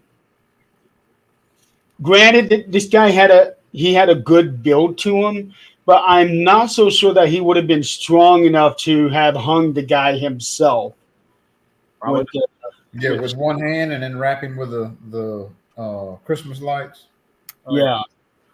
Oh, I should mention there was another actor from another horror franchise who was in this. You know that part where there was where the police were trying thought like the this Santa was climbing up a ladder to a bedroom, thought that was like the killer Santa they were after, but no, like it was actually the dad inside of that little girl's room. Yeah. That was played by the actor who played Michael Myers in Halloween 5. No kidding. Yep, Don Shanks. Wow. Yeah, that That was was him. That's just nuts. Just even thinking about that. yeah. I'd still prefer Halloween 5 over his performance. Well, not his performance, but over a movie that he was in. I'll Always Know What You Did Last Summer when he played the fisherman. Don't even remind me. Yeah, he was the fisherman in that. Yeah, it's just like, yeah, that movie sucks. Bro, barbecue Pringles. Oh, barbecue Pringles, those are good. Huh. No. Nice. Yep, there it is. Yeah, you're not kidding at all, because I just looked it up too. And you know what I do, Donald? Sometimes, like, if I have like barbecue Pringles and pizza Pringles, I mix the two together, so it's like barbecue pizza. I have a weird. I like barbecue chips and like chocolate, Oh, like M&Ms or something like that. In between, eat one and eat the other. It's a good combination for me. So My combination is macaroni and cheese and buffalo sauce. oh, oh wow. wow. Let me tell you a story about some mac and cheese. We were at the fire department one day and looking for something for lunch, and I was like, we got some macaroni. Let's make some mac and cheese. Of course, it was the shells and cheese. We didn't have any milk. And it was around Christmas time. It's like, we got some eggnog. I bet it'd probably be the same. Yeah. Oh, gee. It was, Oh, oh God, it was horrible. It was horrible. I imagine. I can't even not even imagine. Mac and cheese made with eggnog. That is just God. If I was trying that, I'd be running to the bathroom quickly. Like, I gotta go. I'll be right back. Yeah, I don't even like eggnog, so Yeah, I don't like it. It would still be bad. Yeah, that would be my other issue too, because I don't drink eggnog either. Oh, I love eggnog. It's good, but you can't drink but just a little bit of it. Yeah, but still, even if you like eggnog, just mixing with macaroni, that just doesn't sound That's good like- at all. That is a sin against mac and cheese. Like, You're asking for it. Man. yep, you're asking for it from Kraft. Kraft hears about this, they're gonna be like, oh hell no. They're like, that's not how you make mac and cheese. Well, I just added that to the Wikipedia page, Donald Shank being in this movie because he wasn't in there. Oh, really? I would have thought that someone would have listed him in that. Well, I just did. Oh, Don Shanks as Santa climbing in window. nice. Let's see. Don. Let me look at Don. He was also in wow, he was in a lot of other stuff. He was in. Oh, he played a bit part in Dumb and Dumber. Okay. He was in The Stand. He was in Bats, Pro Salvation. Sweet 16, Yeah, Incredible Hulk. Legends. so he's done some. He's got some experience with slashers. He's also been in Three Ninjas Knuckle Up. I would have said if he was the third guy in Dumb and Dumber, that's when the title should have really been Dumb and Dumberer. I probably would have titled it Dumb, Dumber, and Dumbest.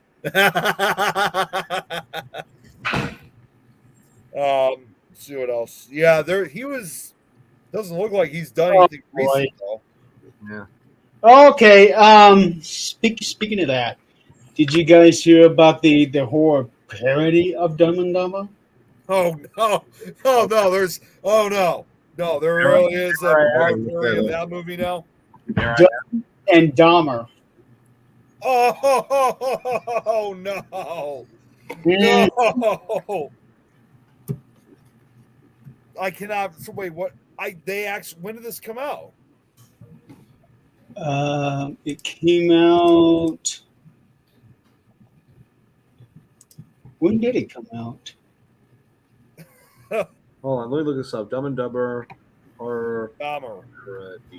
okay, let's see this. Last year. Dumb and Dumber movie. Jeez. Release date No. June 8, 2021. A found footage revenge horror movie. It says it's a found footage revenge horror film, and I'm just wondering what Jim Carrey has to say about this. What's the name of it? Dumb and Dahmer. Dahmer. Just wait till you see the poster board for this thing. Oh, Like Jeffrey, God, no. like Jeffrey Dahmer. No? I can't believe I'm actually doing this while I'm looking it up right now. Yeah. Prepare. No.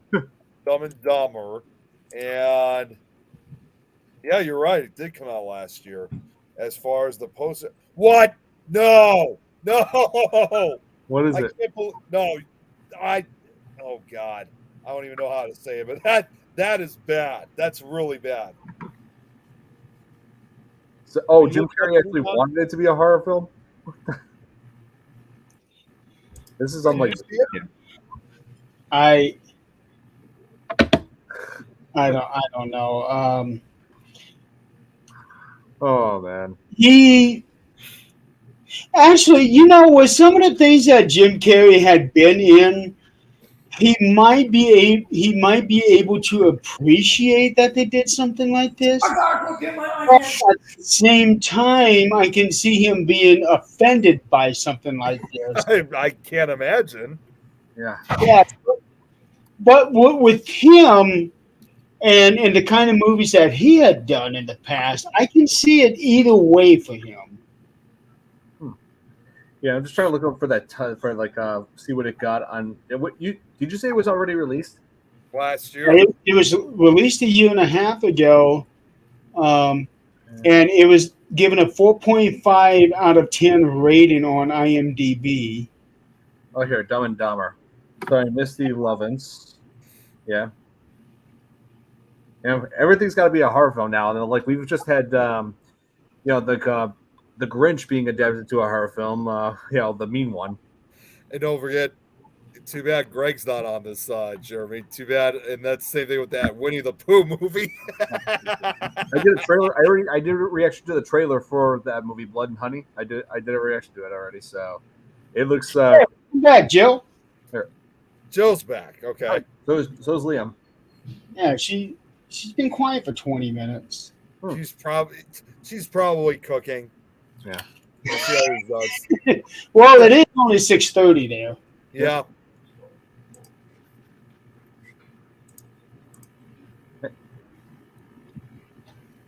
What's up, Liam? Oh, so he lives down in Sydney, Australia. Okay. Yeah, Sydney. That's one of the places I always wanted to travel to because they got some amazing sites there, including the Opera House. Yeah. That's Yeah. where I want to go, the Opera House. Yeah, I hear Because they have a skyline there because of that Opera House that you won't see anywhere else. Oh, no, not at all. Oh yeah, and I hear they got great beaches there too. There's so much great things to do over there. Just careful of the And sharks. they have 30-pound spiders. And the spiders, but also the sharks, too. The sharks, the jellyfish, the box jellyfish. Like one sting from that, and you're dead within minutes. Jeremy, So- didn't Nikki from Australia say she didn't live that far from Sydney? I can't remember. I don't. It. No, wait, she was in Western Australia, which I don't know if that's where Sydney's located. Yeah, but it's like sure, Sydney would be fun to see and experience, but there's also a few things you got to watch out for as far as their wildlife. Yeah. Although I would love to see a kangaroo. Oh yeah, kangaroo, no doubt. I would love to see it as well. So anyway, back to Silent Night, Deadly Night. Yeah. This film had to be submitted 4 times in order to get a rated R. Really? Right. Be rated R. Yeah. The following edits were made in the rated R version. A shot of Billy being slashed by Santa in his nightmare is removed. When Sims asks Billy what Santa does, it cuts immediately to Andy and Pamela going into the stock room, which I'm not really sure why that would matter. Sims and Randall singing carols had been entirely redone. Billy's flashback had been edited.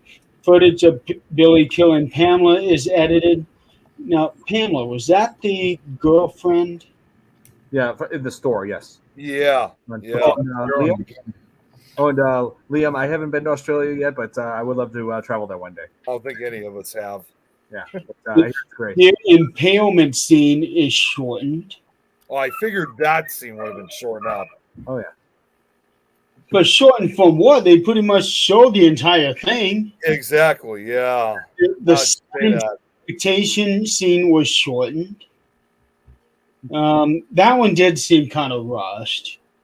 So what about Anna and the Apocalypse, Christmas horror comedy with zombies? I have heard of that. I haven't yet seen it, but I want to. Or Better Watch Out, another dark comedy slasher. I want to see that as well. I don't know that one. Yeah.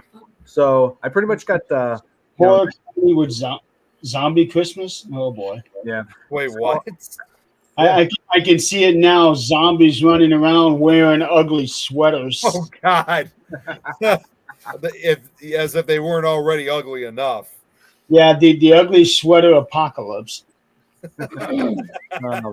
So yeah, we got to watch that, Nick. That along with Better Watch Out. Oh no, I'm looking for something for on Tuesday's episode because I pretty much got.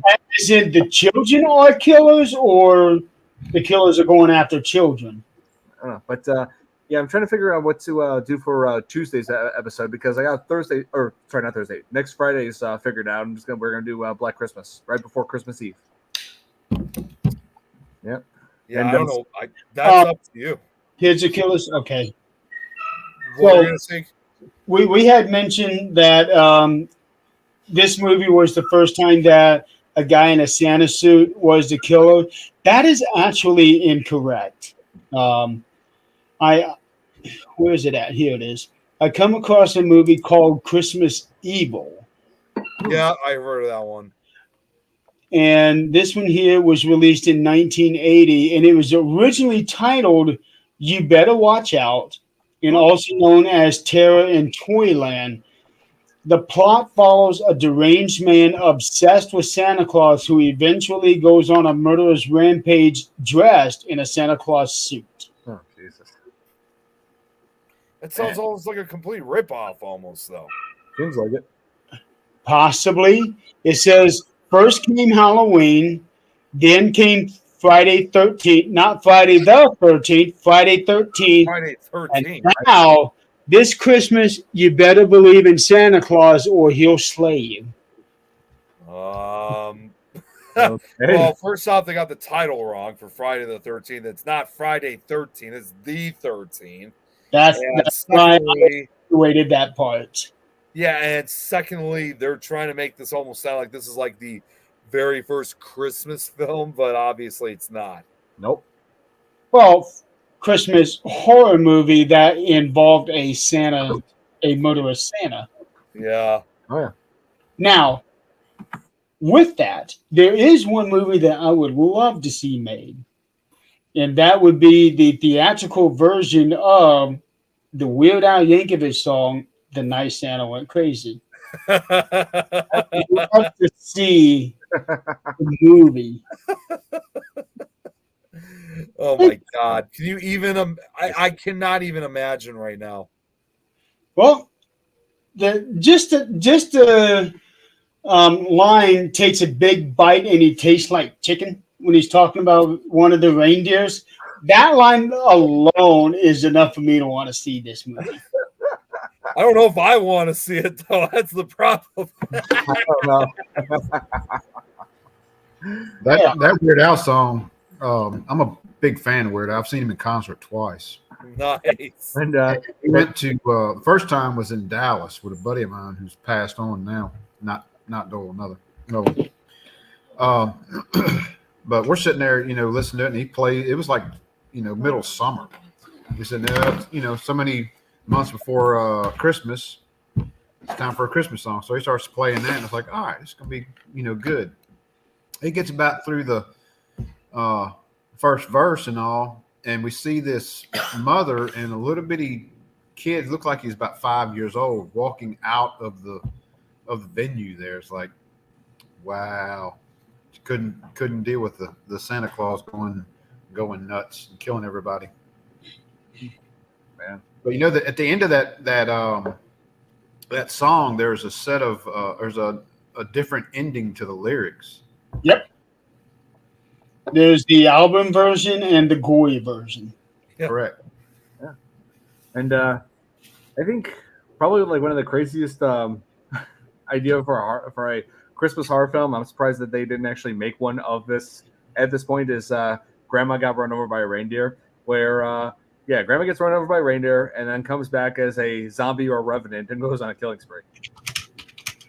I feel like it's like out of all the cheesy horror films, you would think someone would make something like that by now. Jeremy, I'm gonna look and see if somebody has done that yet or not. I'm sure. If it hasn't, I'm sure someone is making it right now. Oh god, I'm just hoping that. Oh my god, I may have gave somebody an idea now. Somebody's watching this. I may have encouraged them now. No. I can write a story on that. What have I brought into this world? start writing a screenplay. No, and you can't blame that on us, Don. You have no one to blame other than yourself. Somebody's watching this is writing the script right now. Oh, yeah, you brought this on yourself. What have I done?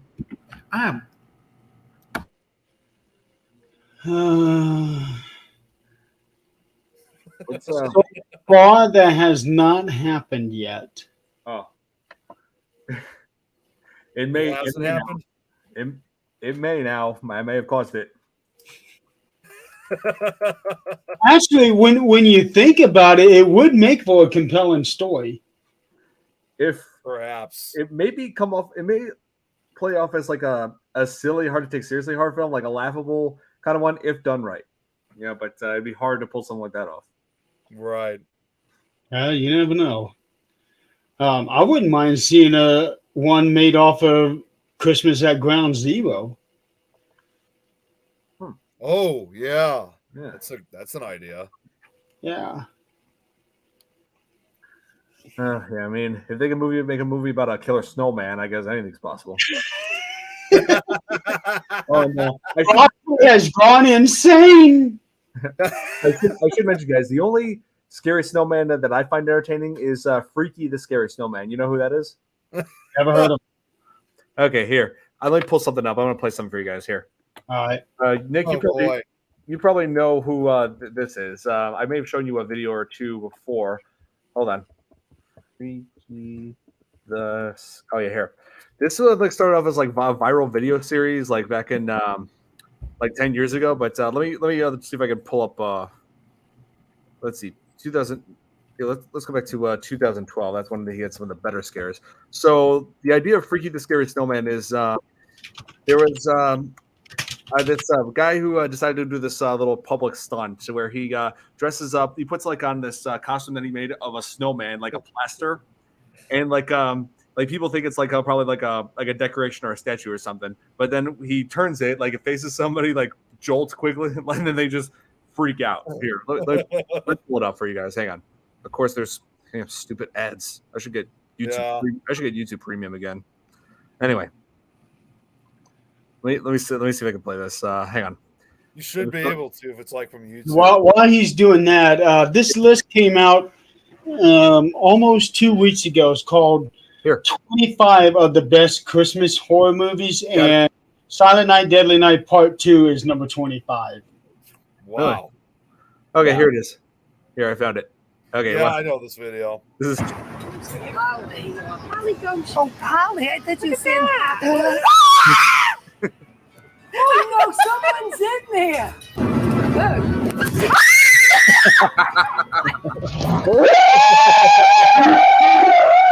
I like how he throws down.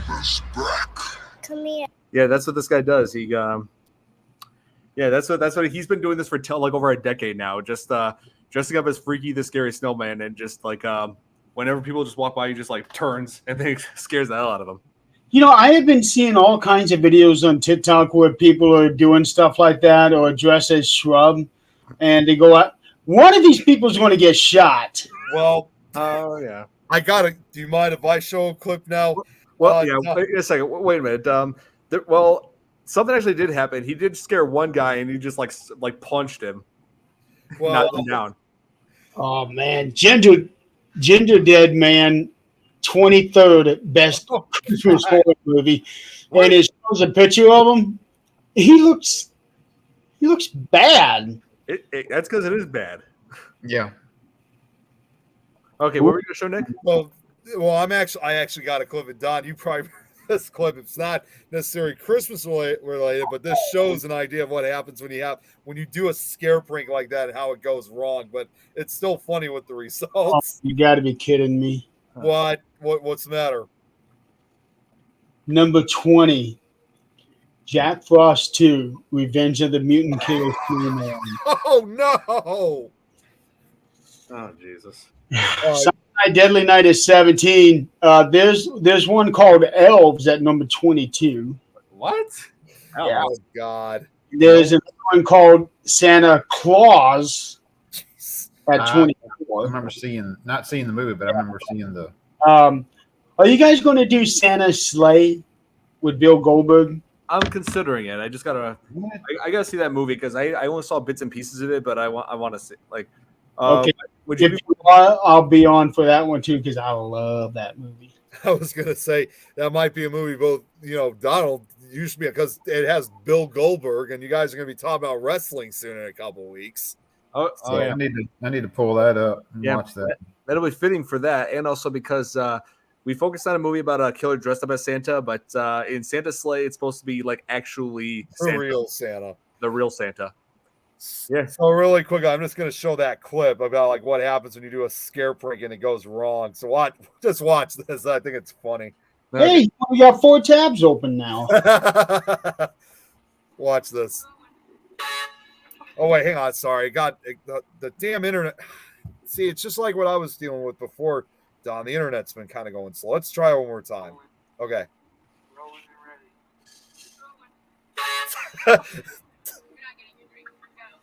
Oh man. That's what happens when you prank. They get kind of mad. He got to drink all over himself. That's all over himself. That's movie that Jill suggested, Anna and the Apocalypse. That's number 9. Oh, Nick, I was trying to say, that's technically assault what she did. Well, that's according to what people are saying in the comments right now, a lot of people say that they're actually proud of what she did. She's like one comment here says she threw the car to drink so well. She's iconic. Yeah. Better Watch Out is number 6. Krampus is number 5. Oh boy. Tales from the Crypt segment and All Through the House. Yep, I know that one. Number 4. I love it. Well, this in here is the 1972 version. Yeah. They made 2 I know is from the 80s. Yeah, from the TV show. Number 3, Gremlins. Gremlins. Number 2, Rare Exports. And number 1, 1974, Black Christmas. Yeah, all right. Now, yeah, we definitely got to cover that Friday. Yeah, it'll be perfect. Covering it on that Friday nights. It's gonna be the night before Christmas Eve. Yeah. Don, I gotta read this quick. I'm gonna read one. And after you guys do that show, I am going to be doing a re-airing. Well, no, actually, I think I'm going to save that for Saturday night. That Saturday night on Christmas Eve, I'm going to do a re-airing of the 13th Dimension Christmas special. Awesome. Okay, cool. Oh, yeah. Here. Guys, I'm just going to read one more comment from that video. And this is actually pretty funny. One guy here says, kind of wish they ordered hot coffee. Oh. They would be scalded alive if they ordered coffee instead. She did that to them. That would have been a lawsuit right there. That would have been a lawsuit. They would have been scalded, and that would have been quite a trip to the hospital. Oh, yeah, definitely. And well, maybe to the hospital, but yeah. Well, they would have been scalded. Well, the guy was wearing pants. Yeah, well, no, he was wearing shorts actually. Was it? Yeah, it was. It was in the middle of summer. You could see that they're wearing short sleeves. So it was during the summer that they shot. Oh, I thought he was wearing pants. that. Well, Billy is They would have had a very bad day if they had black hot coffee thrown at them. Nick. Billy is saying that Billy got his deranged ways from his crazy grandfather's words. Yep, that's pretty much what caused the whole thing. Well, Yeah. sparked it anyway. It got worsened as time went on, and yeah, it was crazy that opening scene. Like we're visiting the grandpa who's supposedly catatonic, but I don't know if he was like catatonic for real or it was all just an act, or if yeah, it was I thought that was strange. So It's almost like actual Santa Claus that killed Yeah. his parents. Display, yes. it could have been like one of those Alzheimer's moments. Yeah, kind of seemed like it. I've had experience with people who've had Alzheimer's, so I know what how that can affect some individuals. Yeah. So, okay. Silent Night, Deadly Night, I thought was great for what it was. Oh yeah, I thought it was fairly good for what it is, especially watching it during the holiday season. So In spite of the controversy that Which followed is- when it was Well, first released. Yeah, and it's understandable too. I mean, who wants a kid seeing Santa Claus going around killing people? yeah, I mean Yeah. that I kind of can agree with. Yeah, Yeah. but I can say this film, not the best horror film, but still looks like a gem compared to its sequels. Yes. Definitely. Part 2, not that good because there was a lot of trying too hard in terms of the acting, especially on the guy that played Ricky. Oh yeah, But he had that resting bitch face look. If he's mad at you, he's got that look that can really make you scared. look that kills. Yeah. Keep thinking Ricky's the guy who yells out garbage day. But once he starts laughing, game over. Yeah, it's It- over for you. That's where it's no longer believable. Oh yeah, man. Part 3. Yeah, when you got a character who's walking around with a big dome on his head, Who could take that seriously? right? I've not seen That's the only thing I remember of that one. And I've seen all of the Silent Night, Deadly Night. I don't remember what 3 is about. What 4 is about. I don't remember what 5 is about. The only thing about Part 3 that I remember is that dome on his head. That's one of the main things everybody remembers about Part 3.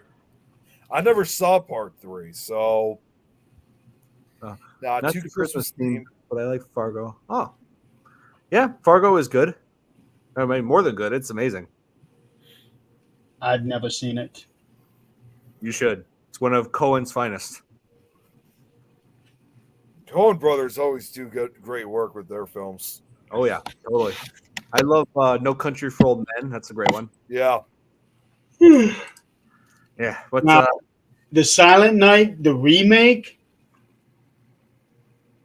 not the best, not the worst. That one is kind of in between. I like the fact that they did base the story off of a true story, and they threw in elements of the first movie.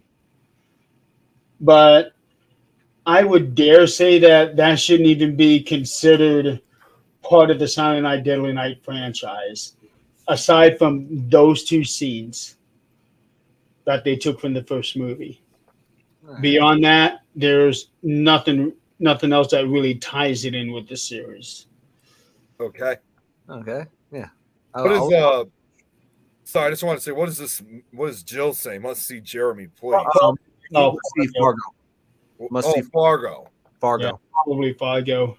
Now, speaking of Silent Night, there is another movie called Silent Night that came out either this year or last year, but I don't know anything about it.